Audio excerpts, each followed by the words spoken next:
السلام عليكم. هذا الفيديو درته خصيصا على وديت هذا التعليق. الاخت اسمهان كتسولني كيفاش تاخذ موعد لزياره الروضه الشريفه. اول حاجه اختي، نزلي هذا التطبيق، تطبيق نسك، ومن بعد خدي منه موعد.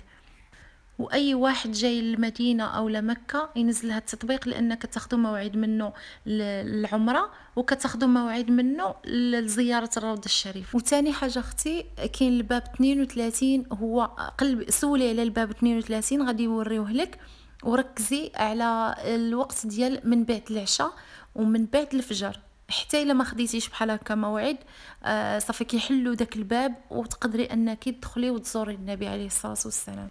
وحتى الباب 37 حتى هو، ولكن مؤخرا كانوا دخلوا الناس في 32.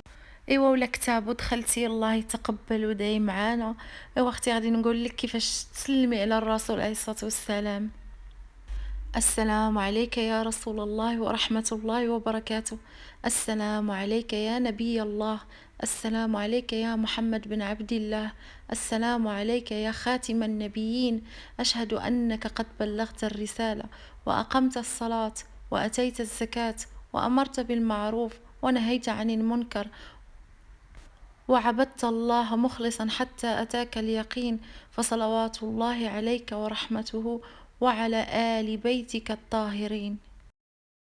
وجنب الرسول مدفون أبو بكر الصديق وعمر بن الخطاب، حتى هما سلمي عليهم.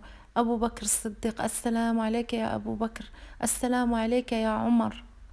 اي والله يتقبل من الجميع، وله لا يحرم شي مسلم ولا شي مؤمن من هذا المكان الطاهر. يعني الصراحة مكان راحة نفسية، ومن تجيو ليه حاولوا انكم تستمتعوا، خصوصا اول ما تدخلوا ركزوا انكم تبقاو غير في مثلا في المدينه، تبقاو غير في المسجد هذاك النهار. وعاوتاني من تكونوا في العمره بقاو غير داك النهار. تاني يوم ثالث يوم الانسان ديك الساعه يقدر يتحرك، يمشي للاسواق، يمشي لكل شيء، لان هذه الاماكن هذه استفدوا منها، الدعاء مستجاب. والماء ديال زمزم لما شرب اليه، يعني اذا خديتي كاس د الماء ونويتي انك تشربيه، نوي انك بغيتي الصحه، بغيتي الرزق، كيقول لك علاش شربتيه، علاش ما كينفعك داك الماء ديال زمزم. مثلا كتقولي الله، كتشربيه وكتنوي انه ربي يشافي لك ولدك او لا يشافي لك راسك ولا شي حاجه، فعلى حسب النيه ديال الماء زمزم.